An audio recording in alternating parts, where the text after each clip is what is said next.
जय हिंद दोस्तों। मेरा नाम अमन है और कल मेरी 28 जुलाई को 15th wing air force station Bareilly पे मेरा मेडिकल टेस्ट हुआ। तो मैं आज आप लोग को उसका रिव्यू देने वाला हूँ और बताने वाला हूँ कि आप लोग को पहले स्टेशन पहुँचना कैसे है, क्योंकि काफ़ी लोगों का डाउट है कि गूगल मैप पे तो लोकेशन दिखा नहीं रहा है, तो हम पहुँचेंगे कैसे।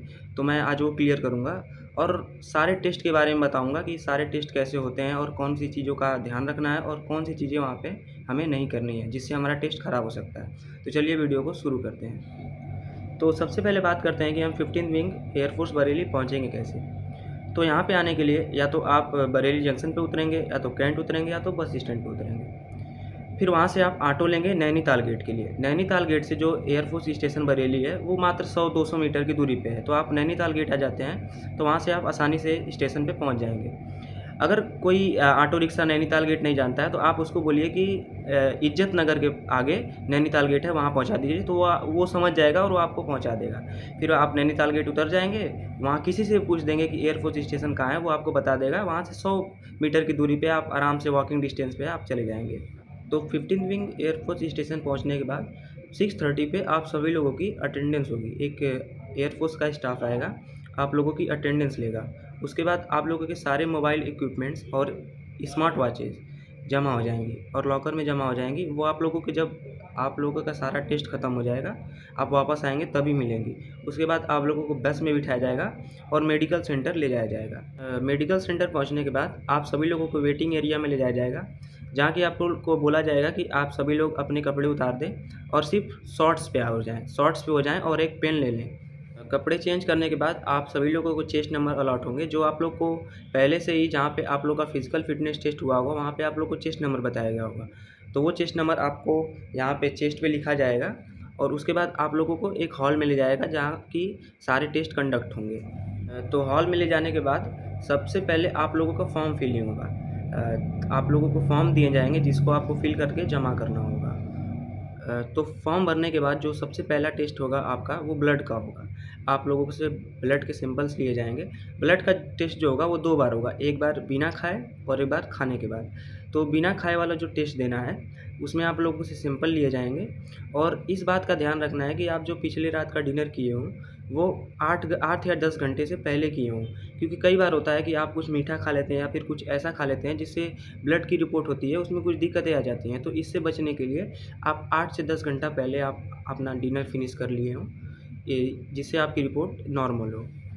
तो ब्लड का सैंपल देने के बाद आप सभी लोगों को यूरिन का सैंपल देना होगा। आप लोगों को छोटे-छोटे कंटेनर दिए जाएँगे जिसमें आप लोगों के चेस्ट नंबर लिखे होंगे, उसमें आपको यूरिन का सैंपल देना होगा और वो बताएँगे कि उसको कहाँ रखना है। तो फिर ब्लड और यूरिन का सैंपल देने के बाद आप सभी लोगों को एक्स-रे के लिए ले जाया जाएगा। आप लोगों को एक्स-रे डिपार्टमेंट ले जाया जाएगा, जहाँ कि आप लोगों का चेस्ट का और ये पीछे वर्टिब्रल कॉलम का एक्स-रे होगा। तो एक्स-रे के लिए आप लोगों को इस बात का ध्यान देना है कि जब भी मेडिकल ऑफिसर बोले कि चेस्ट में हवा भरो, तो आप लोगों को एकदम फुल जितनी हो सके उतनी हवा भरनी है और अपनी चेस्ट को टाइट कर लेना है, ताकि जो एक्स-रे आए वो नॉर्मल आए। तो एक्स-रे के बाद आप सभी लोगों को ईसीजी के लिए ले जाया जाएगा। तो ईसीजी से पहले आप लोगों का ब्लड प्रेशर नापा जाएगा और ब्लड प्रेशर और ईसीजी के लिए मैं ये कहना चाहूँगा कि आप सभी लोगों को रिलैक्स और काम रहना है, जिससे आपका रिपोर्ट नॉर्मल आए। कई बार होता है कि बच्चे पैनिक कर जाते हैं जिसकी वजह से उनकी रिपोर्ट ख़राब हो जाती है। तो आपको ऐसा नहीं करना है, आपको एकदम रिलैक्स रहना है। आप रिलैक्स और काम होने के लिए कुछ अच्छी बातें सोच सकते हैं जो आपकी लाइफ़ में घटी हुई हों। तो आप ऐसे कर सकते हैं जिससे आपकी रिपोर्ट एकदम नॉर्मल आए और टेंशन लेने की एकदम बात नहीं है। आप रिलैक्स और काम रहेंगे कि तो आपकी रिपोर्ट नॉर्मल ही आएगी, उसमें कोई दिक्कत नहीं आएगी। तो ब्लड प्रेशर और ईसीजी के बाद आप लोगों का आई टेस्ट होगा। आई टेस्ट में distant vision, near vision, colour vision, ये सारे टेस्ट होंगे, जिसको आपको देना होगा, जिसमें आपको कुछ नंबर्स दिखाए जाएँगे, डॉटेड कलर होंगे, आपको ये साइड में एग्ज़ाम्पल भी दिख रहा होगा। ऐसे-ऐसे आपको दिखाए जाएँगे, आपको बताना होगा इसमें क्या लिखा है। तो ये टेस्ट नॉर्मल है, अगर आपकी आँखें सही हैं 6/6 हैं तो आप आसानी से आइडेंटिफ़ाई कर लोगे और आप इस टेस्ट को ईज़िली क्लियर कर लोगे। तो आई टेस्ट के बाद आप लोगों का हियरिंग टेस्ट होगा। तो मैं बताता हूँ कि हियरिंग टेस्ट होता कैसे है।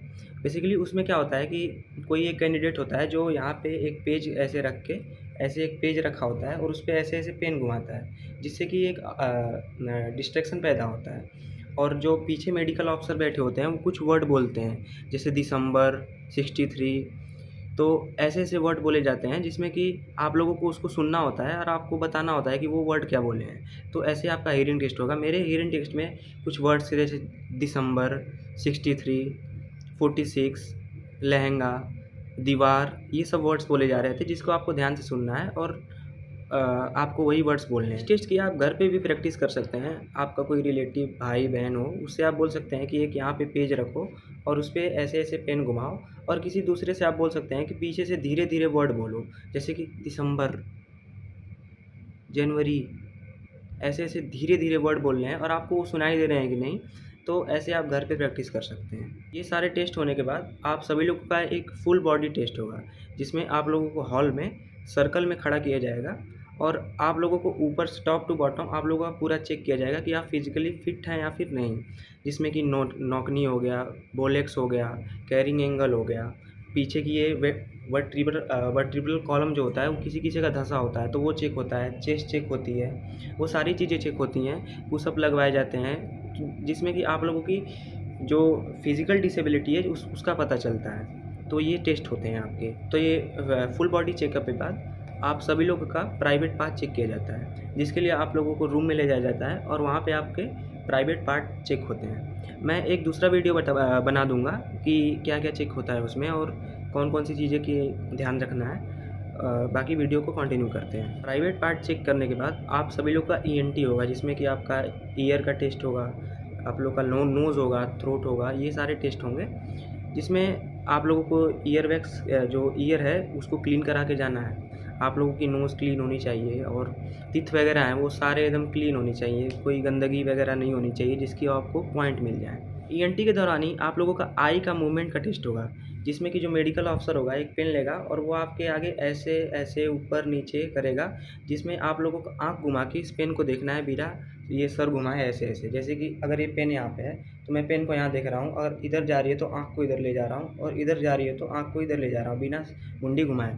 तो ये टेस्ट होगा आपका। उसके बाद आप सभी लोगों का टीथ का टेस्ट होगा, जिसमें कि आपके टीथ क्लीन होने चाहिए और 28 टीथ होने चाहिए मिनिमम और आपके 14 मिनिमम डेंटल पॉइंट्स होने ही चाहिए, तभी आप इस टेस्ट को क्लियर कर पाएँगे। डेंटल टेस्ट के लिए एक चीज़ मैं बताना चाहूँगा कि जिन लोगों का कैप लगा है, उन लोग को ये बात पता होनी चाहिए कि वो कैप कौन-सा लगा है और कौन-सा दाँत उखड़ा है या फिर जो भी है, आप लोगों को इसकी इन्फॉर्मेशन होनी चाहिए, कितने दिन पहले लगा है, ये सब चीज़ें आपको पता होनी चाहिए। ये सारे टेस्ट कंडक्ट करने के बाद आप सभी लोगों का हाइट नापा जाएगा, वेट नापा जाएगा, चेस्ट का साइज़ नापा जाएगा, जिसमें कि 77 सेंटीमीटर आपकी चेस्ट होनी चाहिए और 5 सेंटीमीटर का उसमें एक्सपेंशन भी होना चाहिए। जैसे कि 77 सेंटीमीटर है, तो उसमें 5 सेंटीमीटर जोड़ के 82 सेंटीमीटर होना चाहिए। चेस्ट के लिए मैं बताना चाहूँगा कि आप सभी लोगों को एकदम जितनी हो सके उतनी साँस अपने अंदर भर देनी है, जिससे आपका चेस्ट पूरा एक्सपेंड हो सके, ठीक है? जब आप लोगों के सारे टेस्ट कंडक्ट हो जाएँगे, तो आप सभी लोगों को 2 से 3 घंटा वेट करना पड़ेगा और उसके बाद आप लोगों के रिज़ल्ट्स आएँगे। जिनको ग्रीन कार्ड मिला होगा, वो ग्रीन कार्ड मिलेगा, जिनको रेड कार्ड मिला होगा और रेड कार्ड मिलेगा और अगले दिन उन लोग को री-मेडिकल का फॉर्म भरवाया जाता है। नेक्स्ट वीडियो में मैं बताऊँगा कि कितने को ग्रीन कार्ड मिला, कितने को रेड कार्ड मिला और पर्सनली मेरा टेस्ट कैसा गया, मुझे क्या मिला। तो ये था 15th wing air force Bareilly में मेडिकल का रिव्यू। मिलते हैं नेक्स्ट वीडियो में, तब तक के लिए जय हिंद।